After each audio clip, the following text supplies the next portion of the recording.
కుంటుబడింది. ఈనాడు నేను ముఖ్యమంత్రిగా బాధ్యతలు చేపట్టిన తర్వాత సోదరులు దామోదర్ రాజ నరసింహ గారు నా దగ్గరికి వచ్చి ఈ పారిశ్రామిక వాడలో ప్రజలకు అన్యాయం జరిగింది, భూసేకరణలో వాళ్లకు నష్టం జరిగింది, ఎస్సీలకు అసైన్మెంట్ పట్టాలకు 2.5 లక్షలే ఇస్తున్నారు, భూమి పోయిన వాళ్ళకు 5 లక్షలే ఇస్తున్నారు, వాళ్లకు పెంచాల్సిన అవసరం ఉన్నదని సోదరుడు దామోదర్ రాజ నరసింహ గారు నా దృష్టికి తెచ్చారు.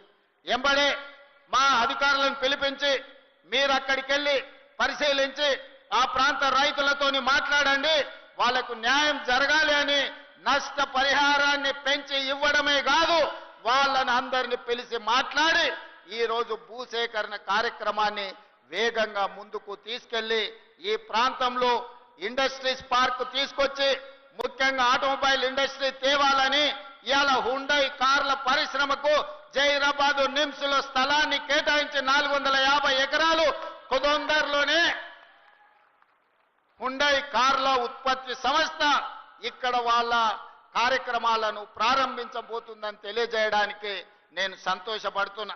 అదే కాదు ఇప్పటి దగ్గర స్థానిక శాసనసభ్యులు మాణిక్రావు గారు, అదే విధంగా మా పెద్దలు సురేష్ శెట్కర్ గారు, అదే విధంగా టీజీఐఐసి చైర్పర్సన్ నిర్మలా జగ్గారెడ్డి గారు, చైర్పర్సన్ గారి తరఫున జగ్గారెడ్డి గారు వచ్చి నాకు ఒక సూచన చేసిండు.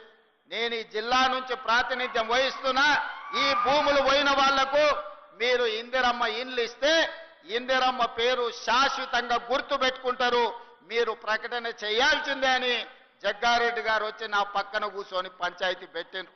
అందుకే ఇవాళ సురేష్ శెట్కర్ గారు స్థానిక శాసనసభ్యులు, అదే విధంగా జగ్గారెడ్డి గారు, మా దామోదర్ రాజ నరసింహ గారి సూచన మేరకు నేను ఈ వేదిక మీద నుంచి ఇక్కడ ఉన్న జైరాబాద్ నిమ్స్ లో 12,500 ఎకరాల భూమి ఎవరైతే కోల్పోయినరో 5,600 కుటుంబాలు ఉన్నాయి, 5,600 కుటుంబాలకు ఇందిరమ్మ ఇండ్లను మంజూరు చేస్తానని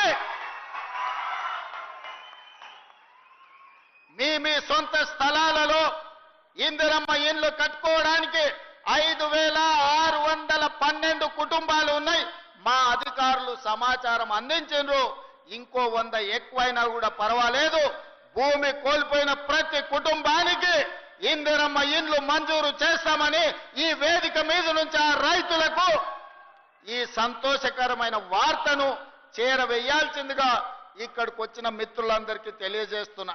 ఎందుకంటే భూమి పోయిన వాళ్ళందరూ కూడా ఈ సభకు రాకపోయి ఉండొచ్చు. అందుకే స్థానిక పార్లమెంట్ సభ్యులు, స్థానిక శాసనసభ్యులు, అదే విధంగా మా జగ్గారెడ్డి గారికి ప్రత్యేకమైన బాధ్యత ఇస్తున్నా. ఈ 5,612 కుటుంబాలను అందరినీ పిలిచి జగ్గారెడ్డి గారు మంచి భోజనం పెట్టి వాళ్ళ ఇండ్ల పట్టాలు ఇప్పించే బాధ్యత మా జగ్గారెడ్డి గారి మీదనే పెడుతున్నా. వారు వచ్చి ప్రత్యేకంగా ఇక్కడ ఒక ఫంక్షన్ హాల్ తీసుకొని ఆ కుటుంబ సభ్యులందరినీ కూడా పిలిచి వాళ్ళకు ఒక మంచి భోజనం పెట్టి వాళ్ళందరూ కూడా ఇందిరమ్మ ఇండ్ల పట్టాలు ఇచ్చే విధంగా కార్యక్రమాన్ని చేపట్టవలసిందిగా వారికి సూచన చేస్తున్నా. అదే విధంగా కలెక్టర్ గారికి